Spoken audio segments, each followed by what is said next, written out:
আসসালামু আলাইকুম। তো প্রতিদিনের রুটি বানানোর ঝামেলা থেকে মুক্তি পাবার জন্য আমি এভাবে একবারে বেশি করে বানাই রেখে হালকা দুই পাশে একটু ছেঁকে নিয়ে বক্সের ভিতর ঠান্ডা হোক করে বক্সের ভিতর রেখে দিই ফ্রিজের ভিতর। যখন খাই তখন বের করে ভালোভাবে আবার ছেঁকে নিয়ে খেয়ে নিই। না হলে প্রতিদিন রুটি বানানো সত্যি খুব ঝামেলাদায়ক। আমার তো খুবই বিরক্তিকর লাগে। আর আমার বাসায় রুটি খেতেই হয় এরকম, ওর বাবাও খায়, নুহাও খায়।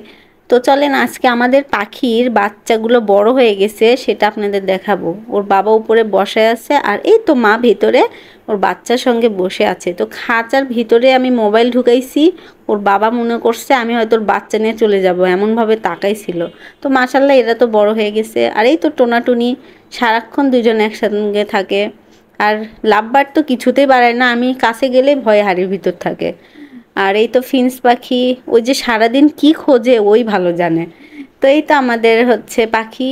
আর বাতাস উঠছিল সেদিন প্রচণ্ড ঝড়ে, বাগানের যে অবস্থা হয়ে গেছে, মানে বাগান দেখে খুবই খারাপ লাগতেছে। তো বাসার ভিতর থেকে ভাবতেছিলাম যে আজকে একটু এনার্জি আছে, বাগানে যেয়ে কাজগুলো করব। তো দেখলাম তুলসী গাছের গোড়াটা অনেক নরম হয়ে গেছে আর ডালিমের গাছটা পুরাই পড়ে গেছে। তো আজকে এই জন্য বাগানের দিকে ঢুকবো, ইনশাল্লাহ এগুলো পরিষ্কার করব। ওর বাবাও বলতেছে তুমি যাও আমি আসতেছি। তো কোথায় থেকে যে শুরু করব সেটাই বুঝতেছিলাম না, কারণ বাগানের দিকে তাকাইতেই আর ইচ্ছে হচ্ছিল না। কি সুন্দর বাগানটা, মনে হচ্ছে কি হয়ে গেছে এরকম। তো ভাবলাম যে এক পাশ থেকে তো শুরু করতেই হবে।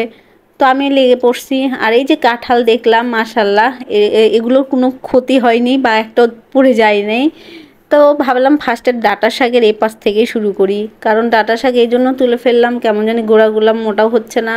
আর এই যে পাতার মধ্যে কেমন যেন একটা কালার চলে আসছে, ফাঁসকা টাইপের, একটা ফ্যাকাশে টাইপের। তো দেখেই খারাপ লাগতেছিল। তো ভাবলাম আজকে ঝুর সব পরিষ্কার করে ফেলবো। তো অনেকক্ষণ লাগলো পরিষ্কার করলাম, করার পরেই দেখলাম ডালিমের গাছের এখানে দুইটা ডালিমও ধরছে মাশাল্লাহ, বড় হয়েছে, একটা একটু বড়, এই যে এইটা অনেক বড়ই হয়েছে। আর মরিচের গাছে ফুল আসছে, মরিচও দেখলাম কয়েকটা ধরছে, কিন্তু ডালিমের গাছ পরে গাছগুলো কেমন যেন একটা নেতিয়ে গেছে এরকম। আর পেঁপের গাছে দেখলাম ফুল ধরছে, এত সুন্দর লাগছিল, মনে হচ্ছে রজনীগন্ধা দেখতেছি আমি। মানে খুবই সুন্দর লাগছিল, মনে হচ্ছে মোবাইল ওখানেই ধরে শুধু ভিডিওই করি। তো যাই হোক, এই তো দেখলাম ভালোই লাগলো। আর এই তো তারপরে দেখলাম পেয়ারা গাছে পেয়ারাও ধরছে, খেয়ালই করি না, মানে এতটা জঙ্গল কোনো কিছু দেখতে ইচ্ছা হচ্ছিল না। আবার অনেক কয়েকদিন ধরে আসাও হয় নাই, কারণ গরমও অনেক পড়ছে। আজকেও মোটামুটি একটু গরম ছিল। তোর বাবা এসে তো ডালিমের গাছটা বেঁধে দিল, এই তো চারিদিকে মোটামুটি এগুলো পরিষ্কার করে ফেললো। আমি তো করতে করতে প্রায় হাঁপাই গেছি, নুহাও চলে আসছিল। তারপরে এই তো আমাদের জঙ্গল, এই জঙ্গলগুলো যে কই ফেলি, ছাগল আশেপাশে আছে অনেক, ওদেরকে দিয়ে দিব। তো মোটামুটি পরিষ্কার হয়ে গেছে। আর এই তো নুহা আমাদের সাথে কাজে লাগায় পড়ছে। তো আজকে এই পর্যন্তই, সবাই ভালো থাকবেন, আল্লাহ হাফেজ।